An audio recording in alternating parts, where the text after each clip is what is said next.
महाराष्ट्र के जलगांव से 41 किलोमीटर दूर हुए पुष्पक एक्सप्रेस ट्रेन हादसे में मरने वालों की संख्या 14 हो चुकी है।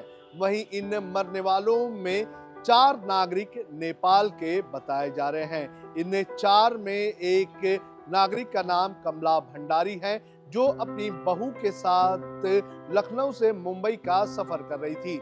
लेकिन जब ये हादसा हुआ तो कमला जो है वो ट्रेन से कूद गई और उसी वक्त तेज रफ्तार से आ रही कर्नाटक एक्सप्रेस ने उन्हें कुचल दिया और उससे उनकी मृत्यु हो गई। और इसी के बाद लगातार उनका परिवार जो है वो उनके शव की तलाश कर रहा था।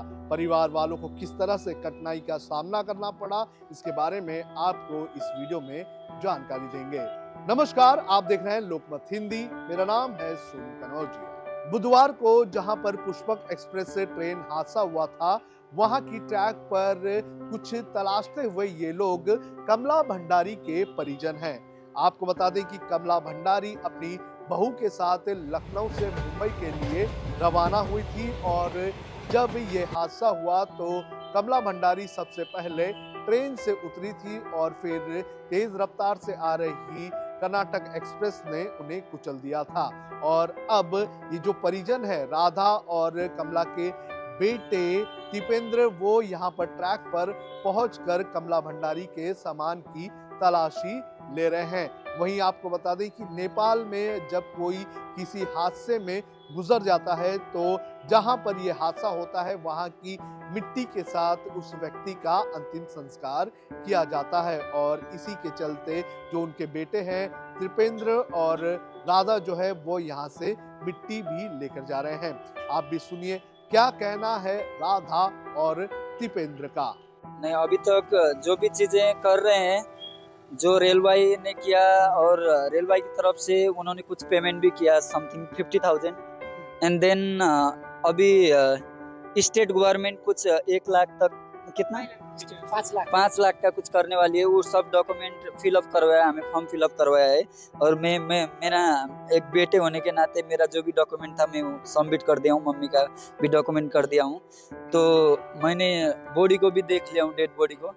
मेरी माँ ही है, वो मुझे पहचान गया। और कल आ रहे थे वो लखनऊ से मुंबई, तो आज यहाँ पे उनका डेथ हो गया। तो अब मैं मेरी माँ का आत्मा का शांति चाहता हूँ।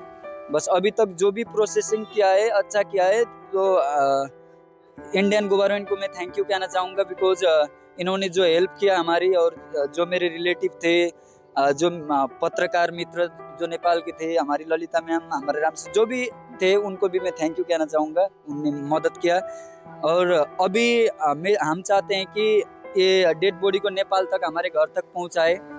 तो वो भी प्रोसेसिंग हो रहा है। और जितने भी चीज़ कहा गया है, इन्होंने फिलअप किया गया है, जो भी चीज़ बोले हैं कि करेंगे, तो ये चीज़ करेंगे तो ठीक है। हम हमारी माँ को तो वापस नहीं ले सकते, जो होना था वो तो हो ही गया।